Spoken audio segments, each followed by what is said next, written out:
boiadeiro levando a boiada, eu vou tocando os dias pela longa estrada, eu vou. Olá pessoal, tudo bem?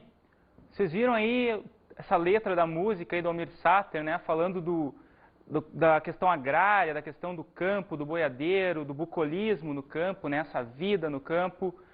E a gente vai trabalhar hoje na nossa aula justamente essa questão, né?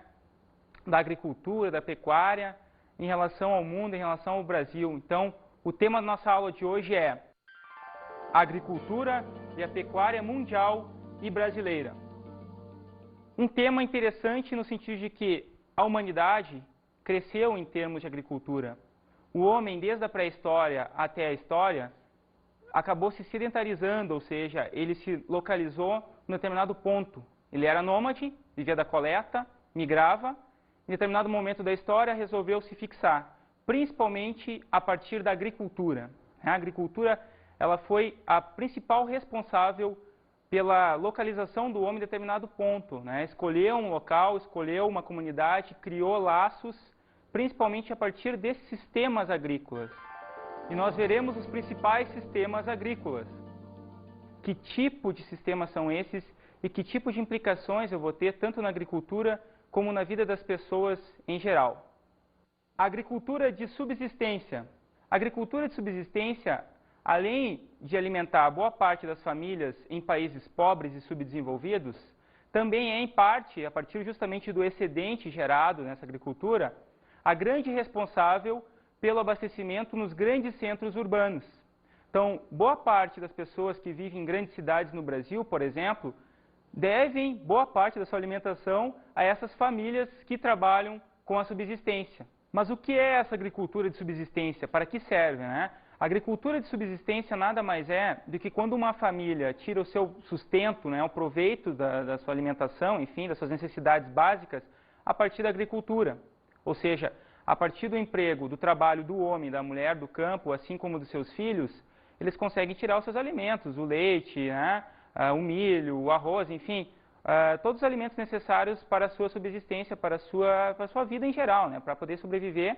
E geralmente essas famílias que vivem na subsistência na agricultura não têm uma renda, né, um dinheiro, no caso, um capital, para poder comprar coisas além dessa agricultura. São famílias geralmente pobres, mas fome, digamos assim, elas não passam nesse sentido, né, porque podem produzir os seus alimentos básicos, né? Ao mesmo tempo, eu vou ter outros sistemas que trabalham junto nessa agricultura, né? Um sistema muito importante nesse sentido hoje, principalmente em termos de produtividade no mundo, é a agricultura de jardinagem. A agricultura de jardinagem, para você ter uma ideia, ela é amplamente, largamente empregada no Sudeste Asiático, né? Pegando principalmente hoje, o principal produtor em termos de agricultura de jardinagem é o país, né? No caso, a Índia. O que acontece nesse sistema? Eu tenho grande quantidade de mão de obra empregada por hectare e alta produtividade, né? E jardinagem por quê? Porque é tão minuciosa essa agricultura que esses milhares de agricultores trabalhando em fazendas, tanto coletivas quanto privadas, conseguem fazer a colheita, conseguem fazer o plantio, enfim, todas as etapas desse plantio, dessa agricultura, de forma manual, sem o uso de nenhuma máquina, sem o uso de agrotóxicos, enfim. É uma agricultura, digamos, bastante agroecológica, digamos assim, do ponto de vista ambiental. E, ao mesmo tempo, é altamente produtiva, tão produtiva quanto os sistemas mais complexos, sistemas que utilizam máquinas, né, e implementos agrícolas, que é mais ou menos o modelo que está prevalecendo hoje no mundo. Então, assim, países como a Índia, como a China, utilizam esse sistema principalmente no cultivo do arroz, né, o arroz que é largamente utilizado na alimentação das famílias da Ásia como um todo, né? Ele está na base da alimentação dessas famílias e é utilizado para fazer desde bebidas com teor alcoólico, quanto bolos, enfim, quanto carne, enfim, tudo hoje aquelas famílias da Ásia conseguem transformar a partir do arroz. Então o arroz está na base da alimentação e está atrelado a esse sistema de agricultura de jardinagem, que é esse sistema de agricultura de jardinagem milenar. Há 3, 4 mil anos, esses povos da Ásia já utilizam esse sistema. E daí, talvez, o porquê dele ser tão produtivo, né? Um sistema que está aí 3, 4 mil anos tem muito mais chance de se dar bem, de dar certo realmente, do que um sistema que foi empregado, no caso no Brasil, há 50 anos e que já tem sérios impactos, que é o sistema aí já de a questão da implementação de agricultura a partir de mecanização. Né? A gente vai trabalhar mais adiante. Mas o que eu quero dizer para vocês é que, além da agricultura de jardinagem, é um sistema que está localizado, né? Um sistema que no momento, por mais que seja milenário, ele não se difundiu mundialmente. Ele tem uma localização restrita à Ásia, né? Com algumas exceções aí fora da Ásia, mas no geral ele está presente dentro do continente asiático. Fora isso, eu vou ter hoje um outro sistema que é o sistema predominante no mundo hoje em termos de produtividade, em termos de inovações tecnológicas no mundo. E esse sistema é um sistema tardio em relação aos demais. É um sistema que começa a ocorrer principalmente a partir de 1950 no mundo. E esse sistema é o sistema de empresas agrícolas. As empresas agrícolas, elas dominam hoje o mercado em termos de distribuição. Por que elas dominam? Primeiro, a alta mecanização empregada no sistema produtivo. Que tipo de mecanização? Tratores, colheitadeiras, né, semeadeiras, né, uma gama infinita de produtos agrotóxicos, no caso, venenos, defensivos, inseticidas, enfim, para todos os tipos de pragas na lavoura, que permitem com que essas grandes empresas agrícolas tenham alta produtividade e, ao mesmo tempo, exista o que por trás dessas empresas? Uma grande logística de distribuição, um sistema de caminhões, pode ser um sistema rodoviário, ao mesmo tempo um sistema ferroviário. Aí a gente vai ter grandes exemplos de empresas agrícolas nos Estados Unidos hoje, que exportam para o mundo todo, desde soja, milho, trigo, algodão, a partir de um sistema que é justamente o sistema empresarial, daí diz o nome, empresa agrícola, né? Eu tenho um engenheiro agrônomo responsável pela produção, eu tenho um químico responsável pelos defensivos, eu tenho um técnico qualquer que vai cuidar ali da questão do tipo de solo que eu vou utilizar, do tipo de distribuição que eu vou fazer, enfim, existe toda uma etapa, uma sequência dentro da produção que vai fazer com que meus ganhos aumentem e eu aumente também ao mesmo tempo os mercados, né? Nessa lógica hoje da agricultura mundial, cada vez mais os países e as empresas, enfim, os grandes produtores, as grandes fazendas, se preocupam em alargar mercados, em expandir mercados no sentido de aumentar as taxas de lucro, né? E aí vai dar margem para quê? Para uma série de desigualdades. É a questão da fome hoje. Pô, mas será que realmente tudo que a gente produz em termos de agricultura não é suficiente para alimentar a população mundial? É suficiente. Segundo estudos da ONU, da FAO, que é uma fundação da ONU que cuida da agricultura e da fome no mundo, eu vou ter uma diferenciação entre o que eu posso produzir e o que eu distribuo, ou seja, o que é produzido é suficiente, mas não é distribuído igualitariamente. Nesse sentido, eu vou ter o quê? Uma desigualdade, atrelada ao que é o capitalismo hoje, capitalismo moderno, né? Nessa terceira, quarta revolução industrial, já que tem a ver com a agricultura também, a agricultura é cada vez mais atrelada à agroindústria, é atrelada a essa questão da empresa agrícola. Ela visa que eu vou distribuir os alimentos de acordo com as demandas. Independente se tem fome na África, não me importa. O que eu quero mesmo é mercado. Se um africano não tem condições de comprar a minha soja, paciência. Ele que morra de fome. Essa é a lógica da grande empresa agrícola, que tem sede hoje, principalmente nos Estados Unidos, que é um grande produtor mundial na agricultura, e também em alguns países europeus, como a França, por exemplo, que tem algumas empresas agrícolas de peso, de porte, e que acabam movimentando o grosso, digamos assim, né, a grande margem, assim, a grande quantidade do mercado mundial na atualidade. Outro importante sistema agrícola é a plantation, né? O que é a plantation? Uma agricultura que começa principalmente a partir do século XVII, XVIII no mundo todo, principalmente a partir das colônias, né? Países como a Inglaterra, a França e outros países europeus começam a, digamos que, subdividir o mundo, né? Principalmente o mundo africano e o mundo americano, principalmente a América Latina, criam colônias e, a partir disso, buscam o quê? Buscam produzir metais, extrair metais, produzir produtos agrícolas para abastecer o quê? Os mercados respectivos, os mercados das metrópoles, no caso, países como Inglaterra, França, Portugal, Espanha, enfim, né? Desde especiarias, pega a questão da cana, pega a questão do açúcar, né? Cravo da Índia, enfim, vários países que na atualidade são países, mas que no passado foram colônias, tiveram implantados nos seus territórios o sistema de plantation, né? Um sistema basicamente onde prevalece a monocultura, ou seja, uma única cultura dentro daquela área de plantio, e que vai abastecer mercados externos, geralmente em grandes áreas, né, em grandes propriedades, os chamados latifúndios, e que na sua base, na sua história, utilizavam mão de obra escrava. e depois, com o tempo, a gente vai ter uma evolução, vai ter o fim da escravidão, no caso do Brasil, e vamos ter um sistema onde eu vou ter mão de obra assalariada, né? Ou com carteira assinada ou assalariada por dia de trabalho, aí vai ser a questão dos boias-frias, enfim, que a gente vai trabalhar mais adiante. Mas falando ainda em relação à plantation, uma coisa é muito importante.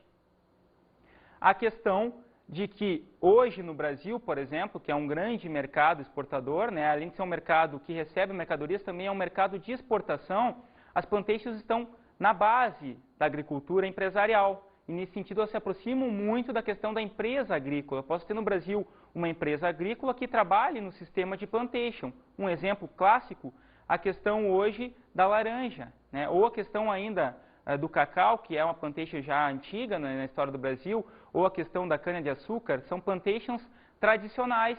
E aí eu posso citar também novas plantations no caso da soja, que utiliza grandes áreas mecanizadas, né, uma monocultura, ou seja, uma única cultura, que é a soja dentro daquela área, visando basicamente o mercado externo, né, mercados como a China, enfim, países europeus, que necessitam desse cultivo, dessa soja, no caso, para alimentação, para a criação de óleos, enfim, para uma série de coisas. Então, nesse sentido, hoje, a plantation ainda está na base de muitos países.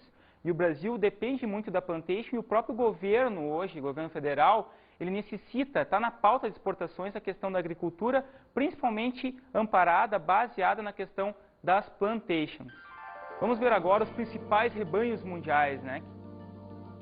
Os principais rebanhos servem muito para a agricultura, principalmente na questão de que as famílias hoje elas dependem muito, no caso de um rebanho muito importante hoje, que é o rebanho bovino, na questão da produção de leite, né? Principalmente para a questão da alimentação dos filhos, das crianças, mas também para os seus derivados, no caso do queijo, né? Que vai abastecer boa parte dos centros urbanos. O queijo vem lá das áreas coloniais, das áreas onde eu tenho uma subsistência, né? E ao mesmo tempo eu vou ter empresas que trabalham com esse leite, que procuram fazer uma produção, né? Então, nesse sentido, esse rebanho bovino hoje é um dos mais importantes no mundo, né? Sendo que a gente vai ter toda a questão hoje de que a melhoria de raças e, ao mesmo tempo, a questão empresarial, ou seja, eu vou começar a procurar aumentar os meus rendimentos, tanto na questão dos rebanhos, né, na melhoria das raças, no tratamento dos rebanhos, quanto na questão de como eu vou distribuir essa produção leiteira. Então, nesse sentido, eu vou ter uma grande importância hoje, principalmente por quê? Porque o leite está na base, está na cadeia, né, na base da cadeia de alimentação humana. Outro importante item na questão dos rebanhos bovinos diz respeito à questão da produção de carne. Quase todo dia, né, o cidadão tem que comer, né, está na base, ele vai ter que ter o arroz, vai ter que ter o feijão, mas vai ter que ter também o quê? A carne, né? Se não tiver a carne no seu prato, ele já vai sentir alguma coisa estranha, está faltando algo, né? Então, cada vez mais os países se preocupam em relação aos rebanhos, a gente vai ter uma série de implicações, desde a melhoria dessas raças, né, a partir para produzir uma carne mais consistente, de melhor qualidade, e ao mesmo tempo procurar o quê? Evitar febres, evitar doenças nos rebanhos, para justamente não afetar mercados, né? Um grande exemplo dessa influência da carne hoje em relação aos rebanhos bovinos diz respeito ao quê? Aos embargos que a carne sofre em determinados países. No caso do Brasil, né, a questão da febre aftosa, onde o Brasil hoje é uma área que é considerada livre, mas com vacinação, ou seja, eu tenho que vender a minha carne, mas os países que vão comprar sabem, não, essa carne aqui ela é vacinada. Então, quer dizer, existe a possibilidade de eu ter rebanhos contaminados. E nesse sentido, cria-se o que no mercado? Uma desconfiança em relação ao Brasil, por exemplo. Então, a partir disso, eu posso dizer o que para vocês? Que a carne, por mais que eu tenha essa importância toda em relação a mercados, ainda assim, eu vou ter também uma preocupação geopolítica, internacional, ou seja, os países se preocupam em expandir mercados, em melhorar a qualidade dos seus rebanhos, para tentar abocanhar mercados onde até então a entrada da carne não era tão grande, né? Exemplo grande hoje nesse sentido, um grande exemplo, o mercado chinês, que está consumindo a carne bovina do Rio Grande do Sul, e o mercado europeu principalmente a partir do quê? A partir da vaca louca, ou seja, eu tive uma série de doenças nos rebanhos, e a substituição desses rebanhos foi ocorrendo a partir de substituição a partir de importações, ou seja, eu vou importar a carne do Brasil, eu vou importar a carne da Argentina para tentar melhorar o meu mercado consumidor interno. Outro fator importante em relação ao rebanho bovino diz respeito ao transporte, e isso tem a ver muito com a agricultura, ou seja, No interior dos países, né, principalmente nas áreas rurais, onde a população, em boa parte, ela vive da subsistência na agricultura, eu preciso do transporte principalmente dos bovinos, ou seja, são os bois, são as vacas que vão puxar as mercadorias e que vão transportar as pessoas também, né? Eu vou, ao mesmo tempo, usar esses bois para arar a terra, né, o arado, que é, no caso, com tração animal, né, uma tração mecânica. Então, nesse sentido, principalmente em áreas de países pobres, em áreas agrícolas de países pobres, esse tipo de transporte está na base. As pessoas não têm condições financeiras para comprar automóveis. Alguns países se destacam em termos de produção: Índia, Brasil, China, Estados Unidos e Argentina. Países se destacam em termos de rebanhos, em melhorias de raça e em distribuição de mercado. São os 5 principais exportadores em termos de carne e derivados, né, em relação aos bovinos.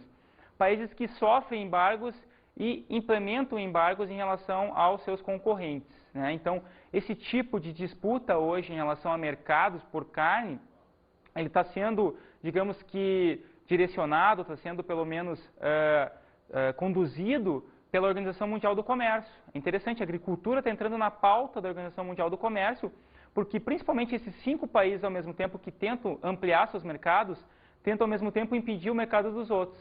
Países principalmente africanos, que dependem muito da exportação de alguns tipos de carne, no caso bovina, estão sofrendo muito com esses embargos preconizados principalmente pelos Estados Unidos. Outro tipo de rebanho importante na questão pecuária mundial hoje é o rebanho dos suínos. Grande importância principalmente na produção de carne suína, né? Grandes mercados, compradores de carne suína, e ao mesmo tempo toda uma preocupação com a melhoria dessa raça, a melhoria das rações. Vai ver que hoje, vocês vão ver aliás, hoje que em países como o Brasil a gente vai ter uma melhoria, principalmente a partir do cultivo da soja, ou seja, a soja hoje é o principal elemento na questão da ração. A ração é a base de farelo de soja para os suínos. Então, assim, a gente vai ter uma grande produção de suínos com alguns países que se destacam nessa produção. Entre eles eu poderia citar a China, os Estados Unidos, o Brasil, a Alemanha e a Espanha. A Alemanha, que é um comprador, por mais que tenha um grande rebanho, ao mesmo tempo ela importa muita carne, porque o consumo per capita de carne suína na Alemanha é muito grande, ao mesmo tempo que eu tenho um grande rebanho. No caso do Brasil, boa parte do nosso rebanho suíno é destinado para exportação. Então, nesse sentido, estados como Santa Catarina e Rio Grande do Sul sofrem embargos, porque parte desse rebanho, principalmente nos últimos 5 anos, né, ele sofreu o quê? Algumas baixas, ou seja, apareceram doenças nesses rebanhos que comprometeram as exportações. Exportações destinadas principalmente para o mercado europeu, no caso a Alemanha e também a Rússia, né, um comprador da carne gaúcha e catarinense.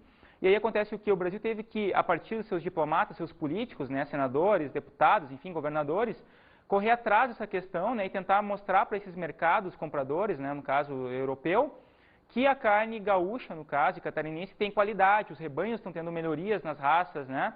Estou tendo ao mesmo tempo um controle das doenças a partir da vacinação. Então, o que eu quero? Eu quero mostrar para o meu comprador que a minha carne tem qualidade. Isso não é só uma política brasileira. Todos os países procuram hoje, os grandes produtores principalmente, manter os seus mercados e até expandir mercados em relação à carne suína. Os equinos, dentro da pecuária mundial, também têm sua importância. É um rebanho importante, principalmente em relação ao transporte. Ou seja, em países subdesenvolvidos ou países pobres, o rebanho equino tem uma grande importância no transporte. Não só de pessoas, né, aquelas pessoas em estados como o Rio Grande do Sul, por exemplo, o gaúcho, né, que utiliza o cavalo para o transporte, para ir passear, enfim, é um meio de transporte no interior do Rio Grande do Sul, digamos assim, hoje ainda é um meio muito importante, mas também para a questão do transporte de mercadorias, né? A gente utiliza no interior ainda essa questão de usar o cavalo como tração animal, ou seja, para puxar cultivos agrícolas, para transportar cultivos, né, para transportar determinados tipos de mercadoria. Então, nesse sentido, eu vou ter uma grande importância em relação a esse tipo de rebanho, principalmente para o transporte.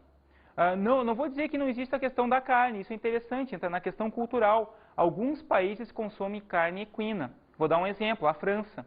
A França utiliza, né, a questão da carne de cavalo, ou seja, ela é um prato, não sei se é exótico, né? Até porque isso está na base, na questão cultural, na base cultural da França. Então, o consumo se dá em relação a esse rebanho, ou seja, eu tenho uma faixa da população que consome sim carne de cavalo. Isso é interessante, né, pessoal? É a questão cultural participando na questão econômica, né, na vida das pessoas, no caso do exemplo francês.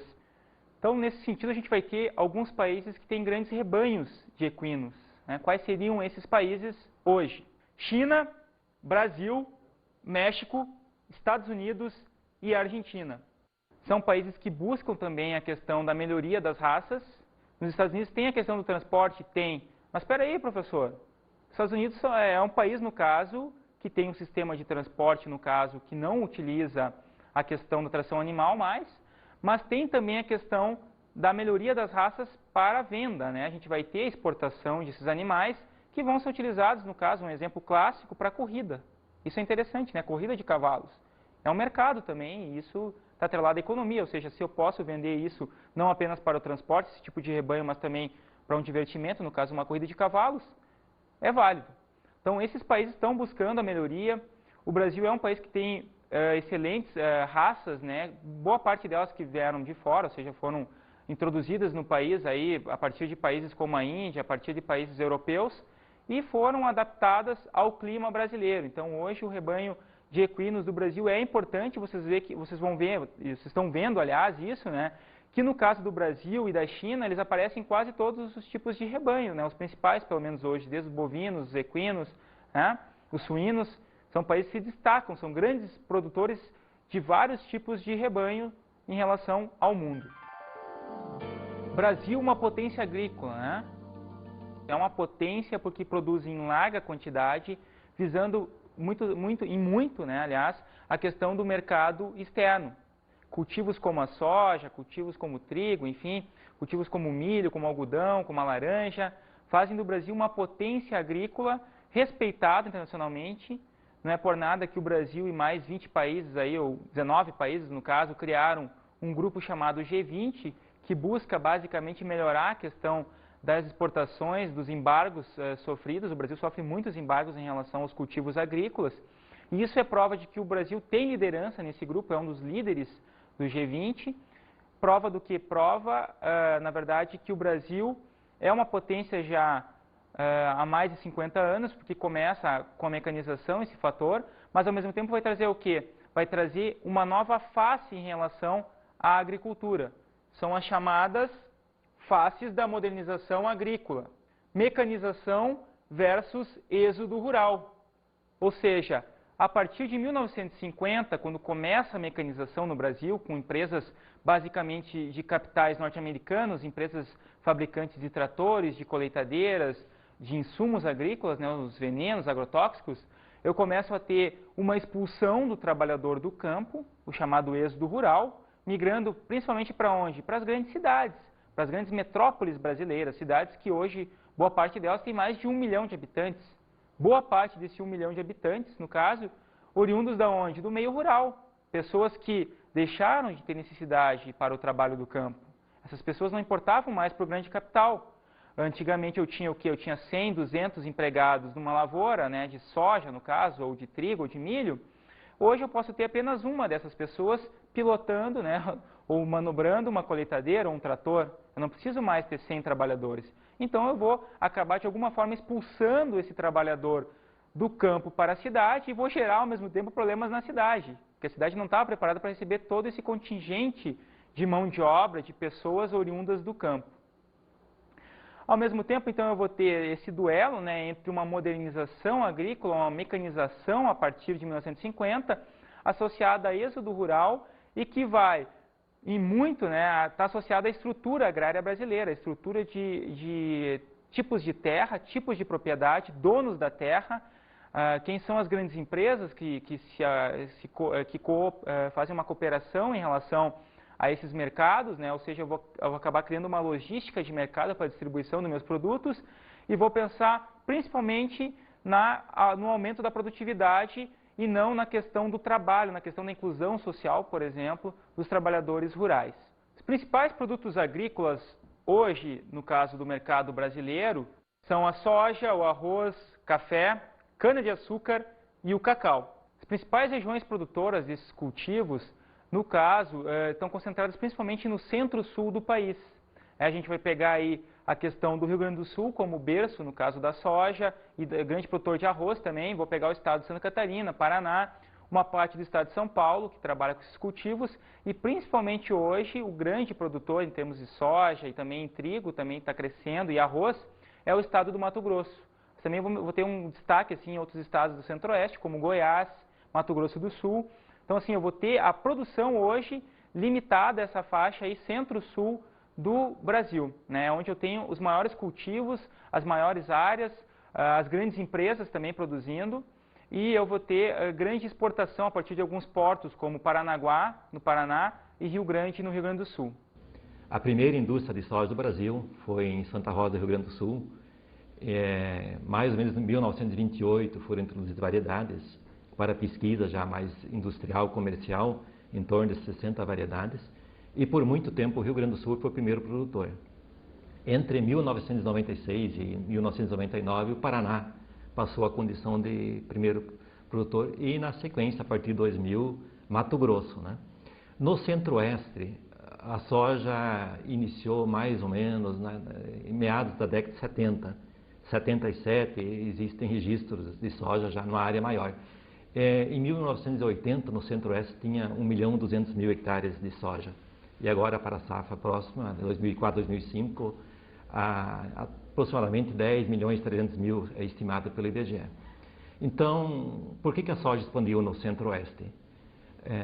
São áreas grandes, vastas, planas. Né? Por exemplo, Paraná e Rio Grande do Sul, as áreas são mais quebradas, você não tem extensões grandes de áreas planas.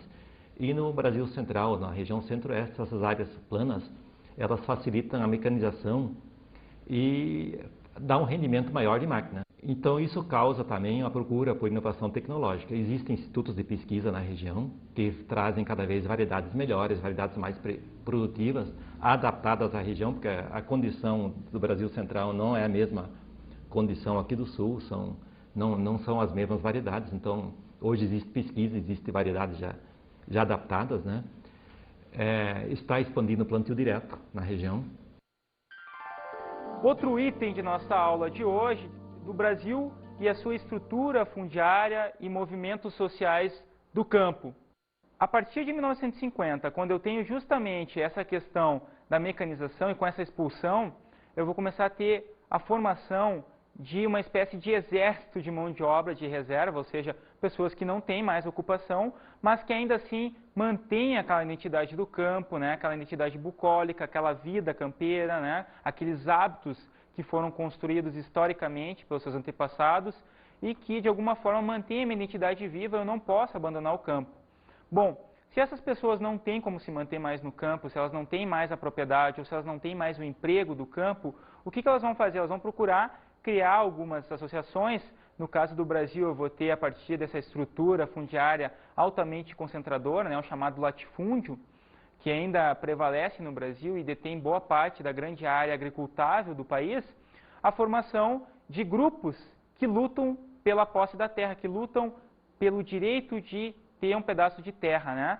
No Brasil, a gente vai ter alguns movimentos importantes, lá na década de 50, chamadas ligas camponesas, que eram, na verdade, alguns movimentos de caráter revolucionário, que buscavam, a partir de invasões e ocupações de terra, a conquista da terra, né? A conquista do seu espaço para cultivo, dizendo basicamente que a terra tinha que ter função produtiva e social, ou seja, ela tem que produzir alimentos para abastecer não só as famílias que vivem no campo, mas também as famílias urbanas, né? O grande operariado urbano, industrial, que vinha surgindo também nesse momento, né? O Brasil começava a se industrializar justamente nesse período, né? A partir de alguns governos como o JK e depois nos governos militares que se seguiram. É justamente a partir dessas conquistas geradas, a partir desses movimentos, dessa luta pelo campo, que eu vou ter o surgimento dos chamados minifúndios, né? Ou seja, o que é um minifúndio? É uma área onde eu vou ter uma família que vai produzir seus alimentos, vai ter a sua vida numa área que no Brasil fica em média entre 25 a 50 hectares. É isso que, segundo a estrutura agrária brasileira, eu considero como minifúndio. Nesse minifúndio eu vou ter boa parte de pessoas que foram assentadas a partir de alguns movimentos, mas eu vou ter também antigos agricultores, chamados pequenos agricultores, nesse sentido, não pequenos pelo tamanho, mas pequenos justamente em função dessa propriedade, desse minifúndio, que vão, em grande parte, abastecer o quê? As grandes metrópoles, os grandes centros urbanos. Então, assim, a gente tem que entender que se hoje o preço que eu pago numa grande cidade, numa grande metrópole, pelo alimento ainda não é um valor tão alto que daqui a pouco vai interferir na minha vida, ou seja, eu vou gastar quase tudo que eu ganho na minha empresa, na minha indústria, enfim, como salário eu vou gastar quase tudo em termos de alimentação, é porque justamente os preços ainda têm um valor acessível em função desse minifúndio, né? Em função dessa área de pequena dimensão, onde as famílias produzem com qualidade, com uma certa produtividade e acabam abastecendo os mercados urbanos, as feiras urbanas aí dos finais de semana, a gente compra nossos legumes, nossas verduras, enfim, produtos coloniais. Então, quer dizer, é no minifúndio que a produção, o abastecimento brasileiro se dá dos grandes centros. Não é no latifúndio. O latifúndio não está preocupado com o abastecimento urbano, ele está preocupado com o quê? Com o mercado externo, basicamente. A partir então dessa estrutura agrária que se formou no Brasil, né, que deu origem ao quê? Aos minifúndios, aos latifúndios, enfim, essa estrutura agrária toda, e que é decorrente do quê? Da luta também pela terra, né? Se a gente tem hoje o minifúndio produzindo alimentos para o urbano, é porque existem movimentos que estão lutando, que estão pressionando os governos, principalmente, para criar uma estrutura agrária menos desigual, uma estrutura mais igualitária, que inclua o trabalhador do campo e que possibilite o barateamento dos alimentos para as populações urbanas. Nesse sentido, eu vou ter a formação no Brasil dos movimentos sociais do campo, onde vemos a luta pela terra e a atuação do MST. A partir de 1950, justamente com essa estrutura desigual que prevalecia no Brasil e que em boa parte ainda prevalece, nós vamos ter a formação das chamadas ligas camponesas, que na verdade vão ser, em boa parte, uma espécie de embrião do que hoje é o chamado MST, né? O Movimento dos Trabalhadores Rurais Sem Terra, que é um movimento que hoje não se restringe mais apenas ao Brasil, mas também uma série de países da América Latina, como o México, como a Argentina, como o Paraguai.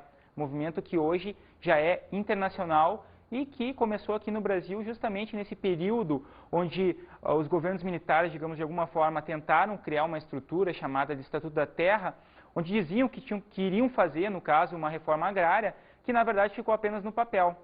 Porque, ao mesmo tempo, o que esses governos militares queriam? Eles queriam mostrar que os movimentos revolucionários não tinham sentido, porque eles iam fazer a política de reforma agrária, e ao mesmo tempo eles queriam agradar o quê? Ao grande fazendeiro, ao grande proprietário de terra, né? Aquele grande latifundiário que tem fazendas de 2, 3, alguns casos até 4 milhões de hectares, né? Uma coisa, para você ter uma ideia de dimensões de área, chega a ser o tamanho de alguns países europeus, existe isso no Brasil, principalmente na região centro-oeste, na região norte do país. Então essa estrutura começa desigual, e ela não é de 1950, né? Não sejamos tolos de achar isso. Essa estrutura vem lá de 1500, né? Com as Sesmarias, enfim. É um processo histórico, mas que continua até hoje. E é justamente a partir da atuação desses movimentos como o MST, que lutam pela terra, que lutam pela busca da terra, pela quantidade de assentamentos que vão surgir, dizem respeito ao quê?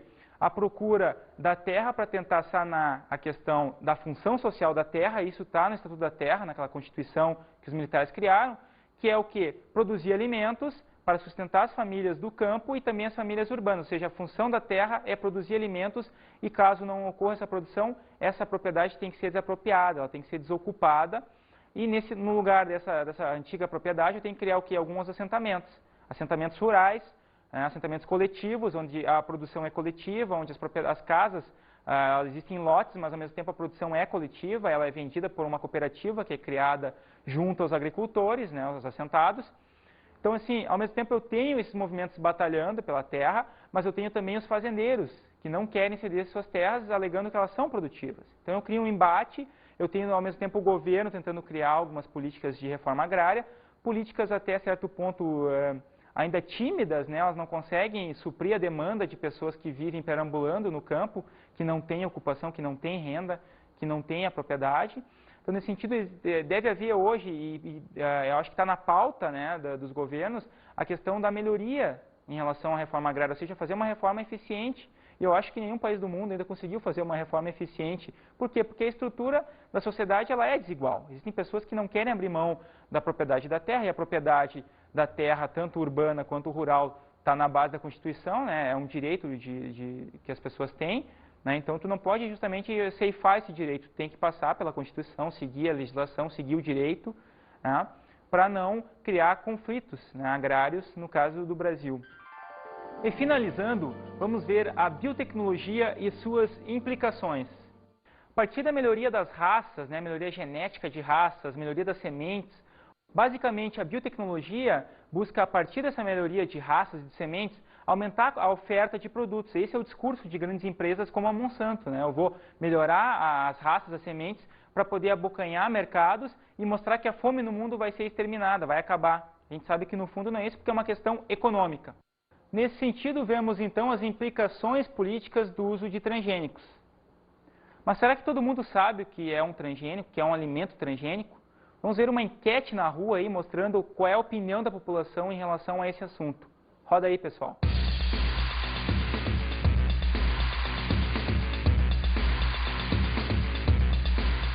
Você sabe o que são alimentos transgênicos? Sabendo, sei. O que é? São alimentos assim que são produzidos por produtos químicos. Transgênicos, não sei. E você sabe? Alimentos modificados geneticamente, alguma coisa. É isso mesmo? Acho que sim.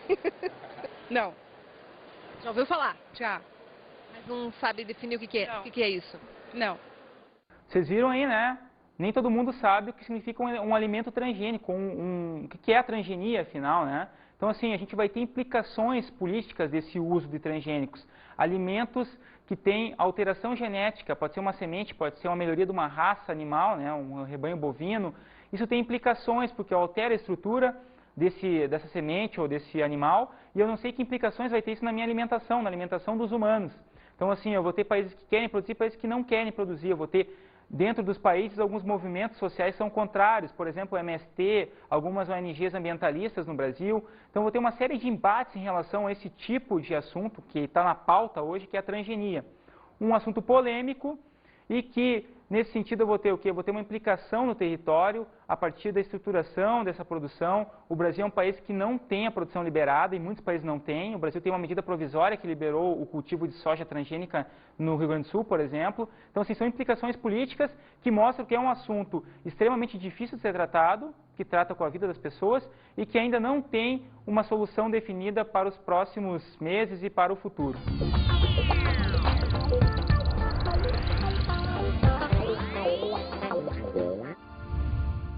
Bem, pessoal, a minha dica de estudo para essa aula de hoje, se possível, é que vocês podem e devem ler A Questão Agrária no Brasil, né, um livro de Caio Prado Júnior, da editora Brasiliense. Espero que vocês tenham gostado, bons estudos e até a próxima.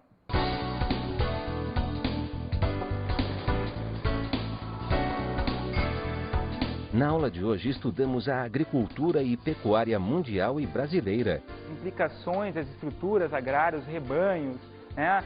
Que forma de estrutura agrária a gente tem nos diversos países do mundo, que implicações eu tenho a partir do uso de transgênicos e que implicações eu vou ter na vida das pessoas, na população do mundo, né? Em relação a esse tipo de assunto que é, no caso, a agricultura e a pecuária mundial.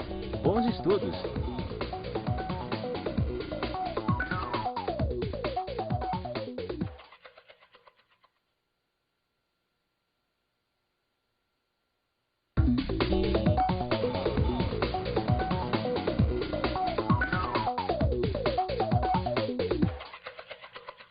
A minha dica para você hoje, professor, é a seguinte: quando trabalhar esse tema, agricultura mundial, enfim, as implicações no Brasil também, em termos de movimentos, do campo, enfim, é mostrar sempre as duas faces da agricultura. A face da modernização, né, e a face também dos excluídos do campo. Um assunto extremamente diverso, complicado, que o aluno precisa compreender justamente essas diferenças entre as estruturas da sociedade, entre quem detém a posse da terra e quem não detém. Tá ok?